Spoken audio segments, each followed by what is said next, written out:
My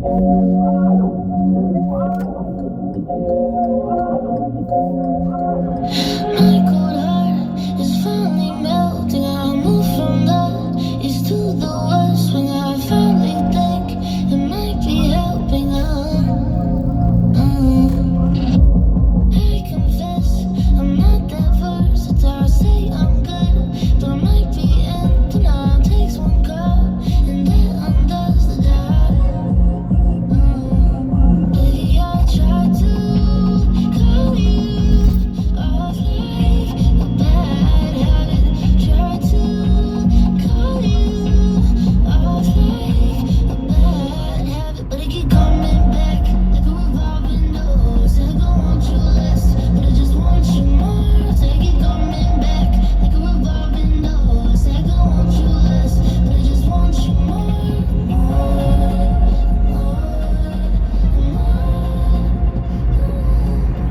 Welcome back, guys, to another video brought to you by your one and only literary pharaoh on the road to work this morning. And I wanted to talk to you guys about the New York Knicks winning the NBA Cup, winning the cup. And I think that this is something that we are, slowly getting used to. I didn't think that the Knicks would win, but the reason why the NBA Cup seems to actually have a large degree of intrigue is because it sort of gives off this NCAA tournament feel. When the March Madness begins, any team has a chance because we're not playing the best out of 3, the best out of 5, or the best out of 7. These are games that are played, and of course it's a point system and a point differential system. So you have teams that end up advancing not because they win. Of course, winning is good, but you have to win by a particular margin. So I like the details and the minutia of the plan going into the NBA Cup in terms of how it's organized and how it's orchestrated. The entire makeup of it makes it very exciting, and there's an incentive. There's a $500,000 incentive to win the NBA Cup. I think the first place, the winners get over 530 something thousand, and I think the runner-up gets like 200 something thousand, and then I guess I forgot what the hierarchy of those marks are, but I do know that the NBA Cup winners do get $500,000, over $500,000, and to me that's a nice chunk of money. And I just think that I just love the way the whole makeup of the NBA Cup is. I mean, just the style of it, the way it's composed, the energy that the players are playing with. Something needed to be done because we understood that the NBA season is a long season, and certain teams had no chance of winning the NBA Finals. And a lot of the times teams were tanking or playing for the lottery pick. Teams, exercising or abusing the load management thing.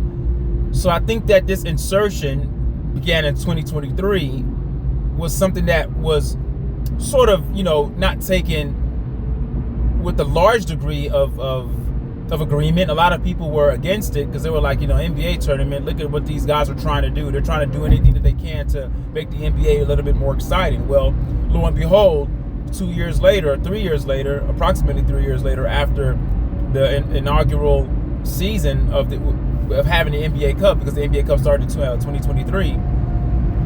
Look now, hindsight, it was actually a good thing to incorporate the NBA Cup, to incorporate the mid-season tournament. It's a tournament. Any team has a chance. There are teams that have no chance of winning the NBA Finals. Now, the New York Knicks did win the NBA Cup.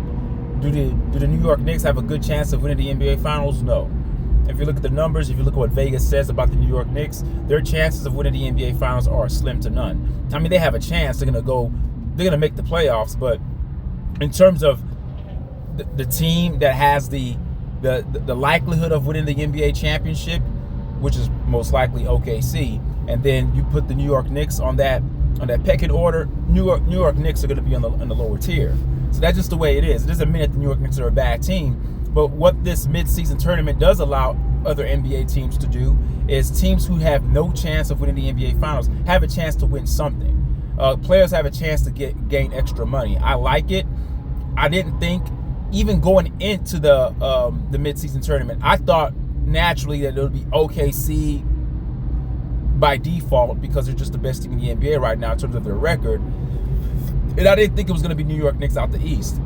The way Detroit was playing, I thought it might be Detroit or Orlando, because Orlando's defense has started to kind of ratchet up. They started to kind of increase the intensity of their defense. They started to play well toward the latter part of the first half of this season. But it took me by surprise. When I watched the game last night on Amazon Prime, I just thought that the Spurs would win. I'm like, well, it's Spurs. They're going to dominate the Knicks. Not so. Knicks are a good team. They're well ran. They're well run.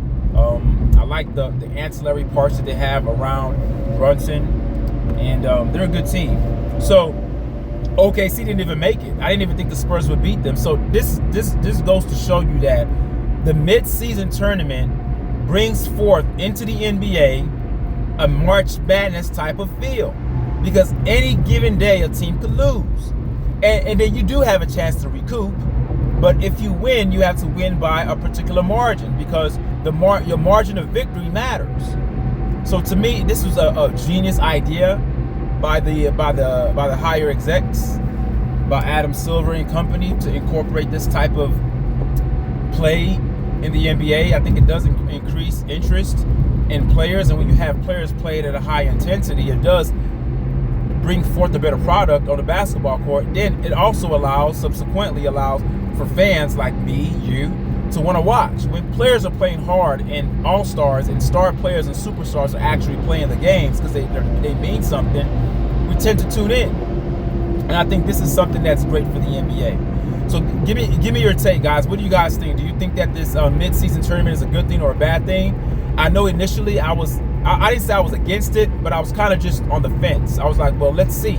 Because I think that's what smart people do.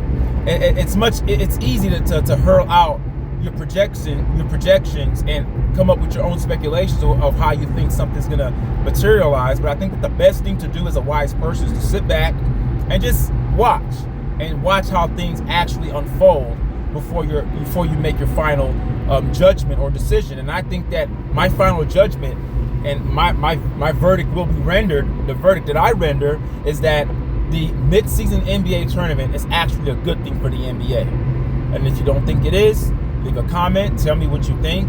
And I was a person that was against the colorful courts. I didn't care for it, but now I'm getting used to it.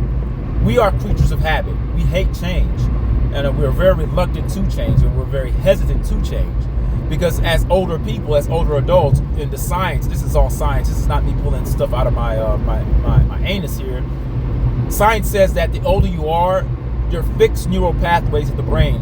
In other words, your brain is fixed in the way it reasons. It's already trained itself to be as such. Whereas if you conversely compare the brain of an adult to the brain of a child is more malleable and the child is much easier to manipulate or change or be flexible. Okay, so when a child is growing up and the frontal lobe isn't completely developed, a child's mind has the ability to adapt, to change. A child's mind is more willing to accept things that they're not used to.